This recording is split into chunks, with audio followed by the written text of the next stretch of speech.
Thank you very much. Senator Waters. Thank you, Chair. Good morning. Hi, gents.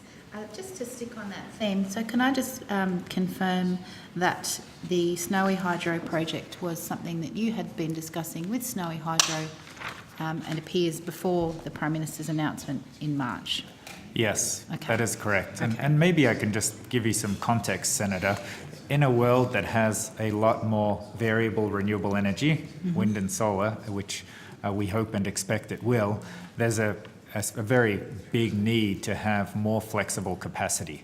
Flexible capacity comes in the form of various types of storage, pumped hydro being one. So we have a strong interest in investigating all the types of flexible capacity. Can you talk to me about some of the other pumped hydro projects you've got under consideration or that you're assisting with? Yes, so there's one together with Energy Australia, which is a saltwater pumped hydro study. So it uses the ocean as the bottom reservoir. Again, that's a feasibility study. We have one, that one's in South Australia. We have one in North Queensland together with Genex, which is a small listed company. That technical feasibility study has already completed. And then we have another one that's currently being considered. There's actually three parts to it being considered together with Hydro Tas down in Tasmania. So there's a number in the works. Can you tell me a bit more? It's the Kidston one in Queensland, isn't it? Yes, with Can you Genex. tell me now that the feasibility study's been finished, what the path of action is from here?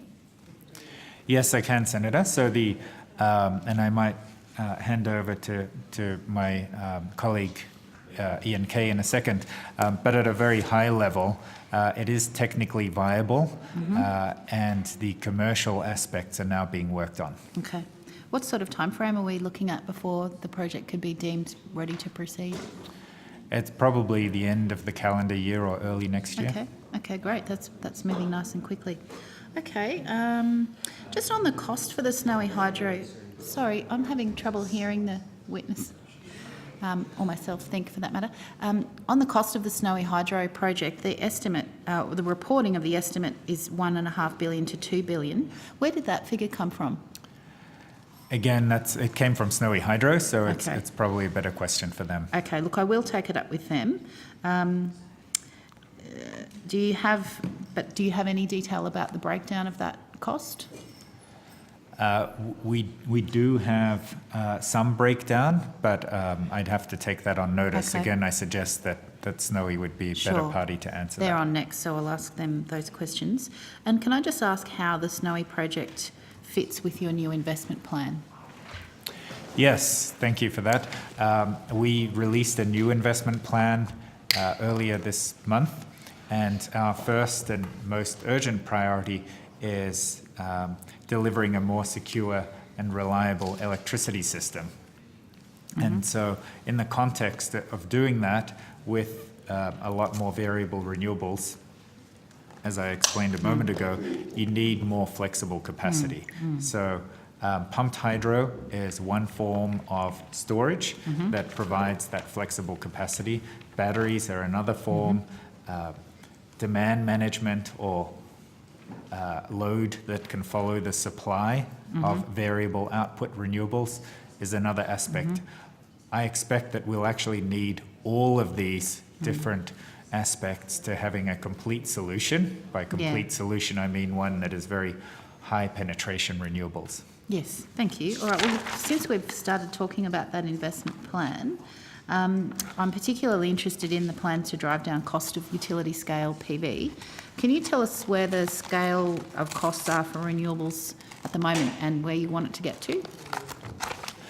Yes, so I can give you some insight into wind and solar PV in particular, because we've been seeing those projects in the market.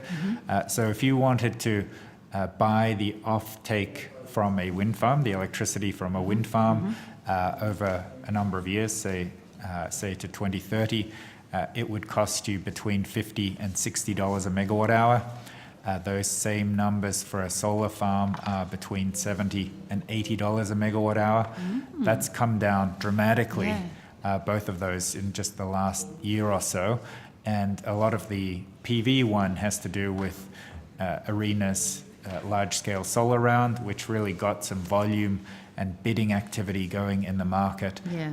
And all of those projects now, the 12 projects that ARENA supported through that process, they've reached financial close, so they're commencing construction or are already under construction. Great.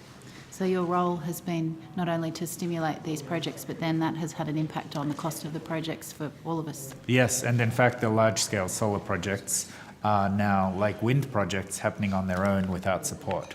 They do still get the support of the renewable energy target, of course, but no separate subsidy, which means that they're competitive. Yeah. And that's exactly what you want. Yeah. You get solar projects in the sunnier parts of Australia and wind projects in the windier parts. Well, that sounds like a huge success story. Just hearkening back to those figures, you said 50 to 60 for wind or 70 to 80 for solar. Well, how does that compare with coal, either existing or new, and gas for that matter, existing and new, if you've got those figures to hand? I'm not an expert, Senator, but I have this app on my phone which tells me the electricity prices at a particular moment in time.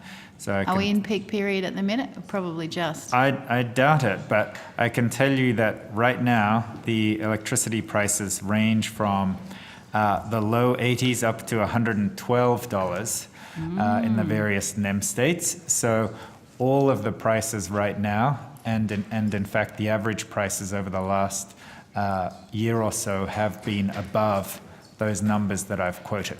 So you're saying that new wind and new solar is cheaper than existing coal or gas or new coal or gas. Is that correct? That is correct. Now that's not the entire story, because when we reach high penetrations of variable renewable energy, like we have in South Australia, we need to figure out what to do when the wind isn't available or the sun isn't available, and that adds additional cost. Now there's a lot of ongoing work to try to determine exactly how much that cost is, and it varies by location, it varies by penetration of renewables, but initial indications are that it might not be much more than $20 or $25 a megawatt hour, which still only takes us up to current market costs. Wow.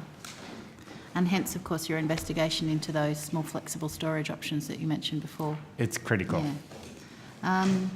Okay, so when we were talking about those figures, is that what we call levelised cost of electricity?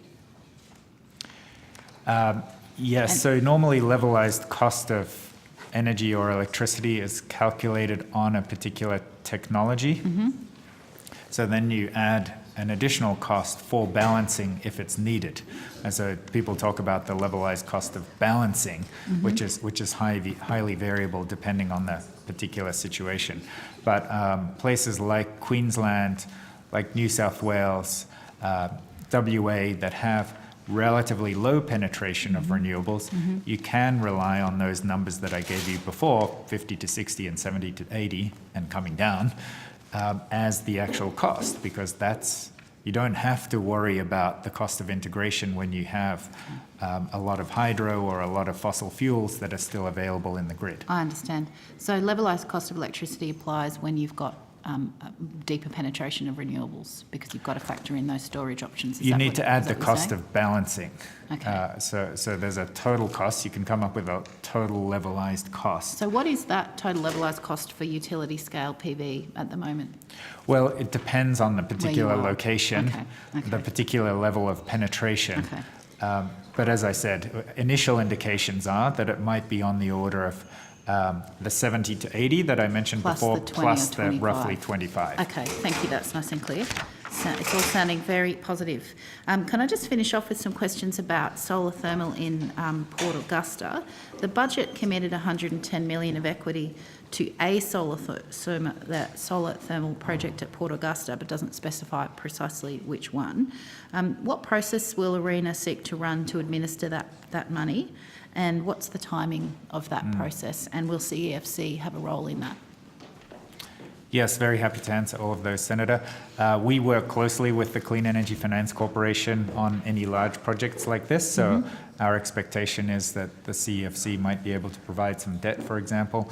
In terms of the broader process, we intend to signal to the market, which we actually intend to do in coming weeks, that we'd like to receive some proposals for solar thermal projects.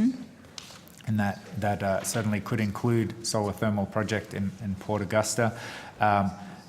We are open to applications at any given time, but it has been a while since we considered a solar thermal project in detail in Australia, and we'd like to do so again, because solar thermal projects provide storage of energy relatively cheaply. And so even though the costs of solar thermal are relatively high, we expect the value to also be relatively high. And so it makes sense to really take a good look at that space, and if there are good projects, to fund them.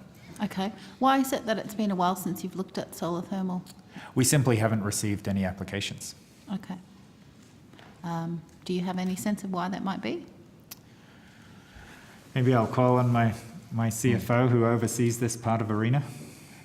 Yeah, so I suspect there's a view, Senator, that the prices for solar thermal have been high and uncompetitive in the market when compared to wind and solar PV. Okay. Now, we have proven to ourselves, and I guess the market generally, that the cost of solar PV has fallen dramatically, and we're keen to get back out and retest the market for solar thermal. Yeah. So if you've got solar PV with storage, that's your 70 to 80 plus your 20 or 25, as distinct from solar thermal, which is kind of does it all in one. You generate and you store. Right. What sort of cost is that solar thermal at the minute? It's been in the order of $150 Okay. dollars a megawatt hour, perhaps a little bit higher. Okay.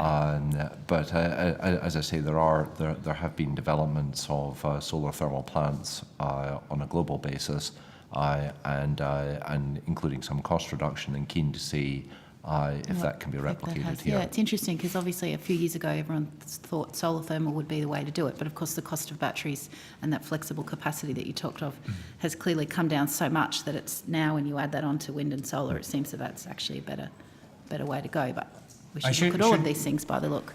Yeah, I should just caution you, Senator, the PV plus $25 doesn't exactly equal what you get from solar thermal, because there's the $25 of grid balancing cost is an average across the entire grid using multiple different types of technologies. If you simply got a PV plant and added batteries to enable, call it 4 or 6 hours of storage for that entire PV plant, it would cost you dramatically more. In fact, dramatically more than $150 a megawatt hour, which is in fact what you get with a solar thermal plant. You get the output at a given point in time, plus you get 6 or 8 or 12 hours of storage or more of that entire output. Is that because you're not reliant on the grid? I'm sorry? Is that because it's not reliant on the grid because it's got that? No, it's just a different technical setup. So the way a solar thermal plant works is it's heating a substance, molten salt is an example, that then drives a steam turbine. So that molten salt then heats up water to create steam, and it's a standard steam turbine. And that molten salt can sit there for days or even weeks, staying hot, and can simply be turned on and off, a lot like a gas plant can. When we talk about PV or wind and grid balancing solutions or flexible capacity to back those up, we're talking about a whole range of different solutions, including demand management, interconnection between other renewable energies, maybe some battery storage, maybe some pumped hydro storage.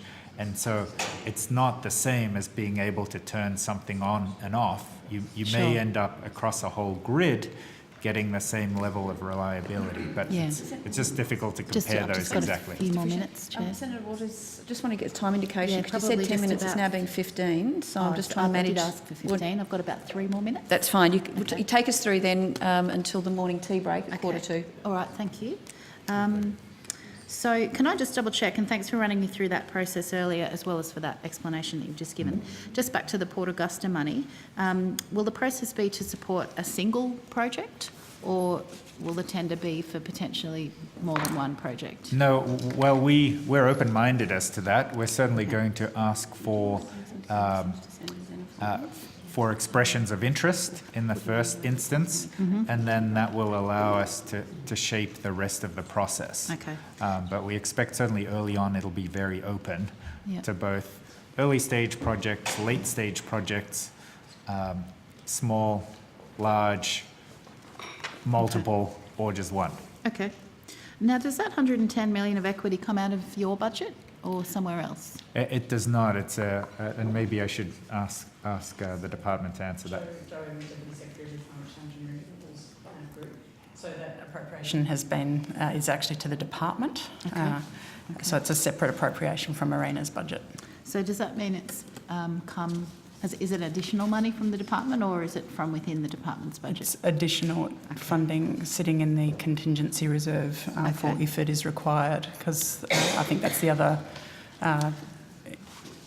point to note on that funding is it's available for a project in Port Augusta should it be required, and after the ARENA process, which will be broader and look perhaps at other locations and so on, but if there is a project in Port Augusta that meets those requirements and needs the funding, then it will be made available. Okay.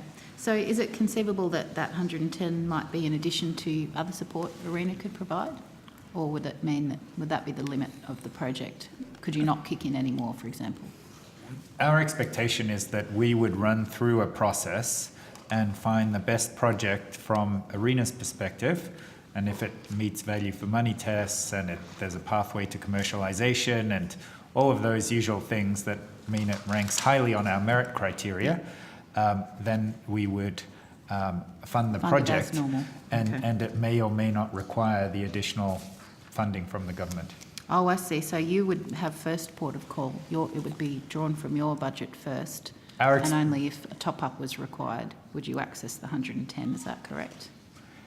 Well, certainly our expectation is that we would do the initial assessment. I don't think we've really discussed the details of exactly how the 110 would be contributed. Okay. It's sounding if I now like can- the 110 might not end up being contributed, that's and right. So ARENA as I might need s- to weigh the cost. Sorry, Senator, as I said, the purpose of the 110 million is only to be made available if it's required. So if a project comes forward that meets all of ARENA's normal Yes. requirements and is Yes. able to be funded through the normal arrangements, then it wouldn't be required. But if there's a project that's there that's struggling to meet the financial requirements of that ARENA might otherwise look for, and having that $110 million or up to $110 million available as an additional equity investment changes that picture and then makes it a viable project, then the Okay. funding would become available. All right, so it would still have to meet the merit-based test that you referred to, Yes. but if they're a bit short on dough, they could ask to access that 110. All right, thanks, that's nice and clear. Earlier in the Senate on the 31st, Senator Cormann indicated that the 110 would be provided at a rate of 3%, which is the bond rate plus 1%. Is that still the figure that you're working on in regards to the equity return rate? So, Senator, I think those are details that are still being worked through and it will depend on ARENA's assessment. Okay. But perhaps it is worth clarifying that it has been, it is an equity, it's funding for an equity investment. I think the terminology, it's at one point used the term loan, but the clarification has come as we've documented things that it would be an equity investment. Okay, but the rate's still being worked out? The rate is something we need to keep discussing with ARENA. Okay. Mr Frischknecht, thank you. You talked about, you mentioned earlier that there might be early or late stage projects that could potentially apply for this money. Are you aware of specific projects that potentially could access that 110? And can you give us a snapshot very briefly of any of those? Yes, we are aware of specific projects in the market. I'm just not sure if we're at liberty to discuss them. I suspect that some of them would be happy to be talked about publicly. Can you tell me perhaps how many there are? Yes, certainly there's at least 3 that we're aware of that are interested. Okay. And have you had this? Sorry, Senator. We would actually expect that there will be more that would come forward as we Sure. as we run the process, which is kind Okay. of the purpose of the process. And have you had discussions with any of those companies, either the three or the ones that you don't know about yet? Yes, Yes. we've had discussions with more than 3. Okay. And when do they occur? Well, they've been happening over the course of years. One of them is an existing funding recipient of ARENA for an earlier stage project, and the others we've known about for quite some time. Okay. I've actually gone to see 2 solar thermal projects overseas to get a sense of what some of the benefits and challenges are. Very, very quick, because Thank we're you. now going into everyone's tea break. Thanks, Chair. We mustn't disturb the tea. When could we see Not for the staff, no. we mustn't. When could we potentially see the sod first turned at Port Augusta? What's the earliest you think it could It happen? might be helpful for my colleague Ian Kay to just walk you through the process of what it takes to get from here to sod turning, because there's a lot that needs to happen. Yes, and our expectation, Senator, is that we could get to a funding decision late this year, or more likely in the first quarter of next year. So that's a funding decision.